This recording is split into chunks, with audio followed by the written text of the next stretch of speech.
In 1905, Albert Einstein asked himself a peculiar question.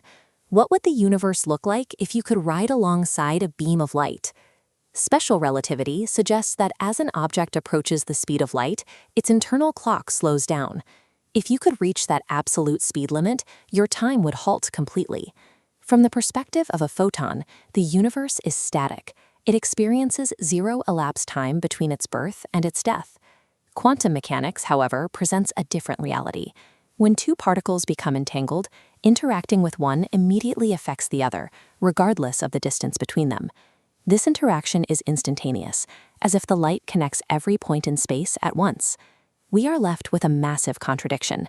A photon is frozen in its own frame of reference, yet it appears to be present across vast distances simultaneously. It stands completely still, and it is everywhere.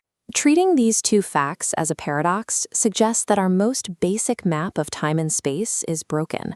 We are trying to navigate a complex reality using coordinates that don't actually fit the territory. Standard physics avoids this conflict by declaring that light doesn't have a valid rest frame. Because the math of relativity hits a singularity at light speed, we simply agree to ignore the photon's perspective entirely. Decades of physical measurements confirmed that the speed of light never changes, no matter who is watching.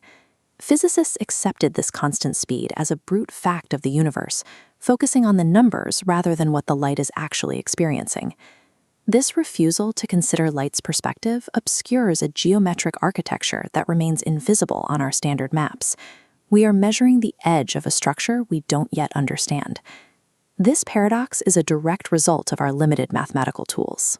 We are forcing the universe to behave like a flat, infinite grid, and the behavior of light is the first sign that the map is a poor representation of reality.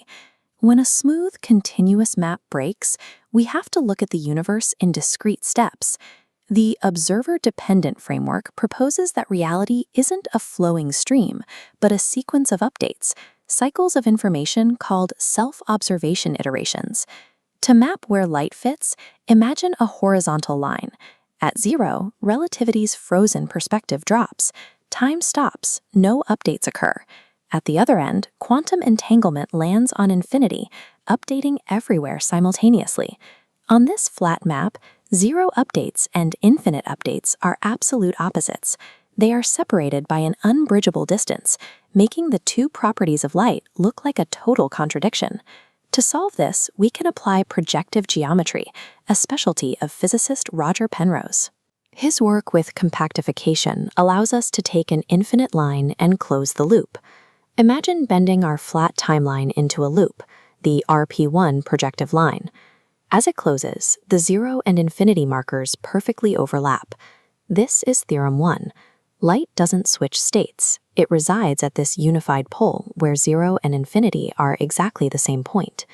Standing still and being everywhere simultaneously are just two distorted ways for us to describe the same geometric fact. The paradox is simply an artifact of looking at a curved reality through a flat lens.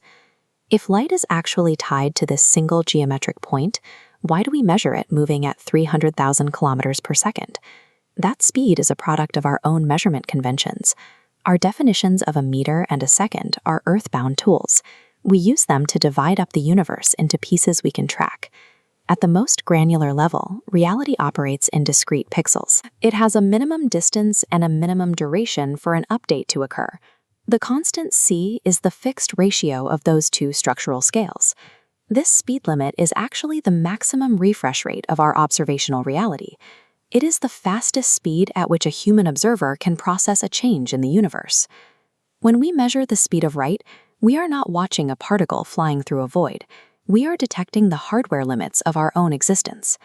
This geometric model accounts for things that seem to break the laws of physics. In quantum entanglement, information isn't racing across space at impossible speeds. Those entangled points are structurally connected at the projective pole. They are already there, so no signal needs to travel between them. Light represents the boundary where our old map of physics ends. It doesn't break the rules. It marks the point where space and time as we define them merge into a single unit. The universe's greatest mysteries only exist when we force a curved reality onto a flat map. Once we update our geometry, the paradoxes simply disappear.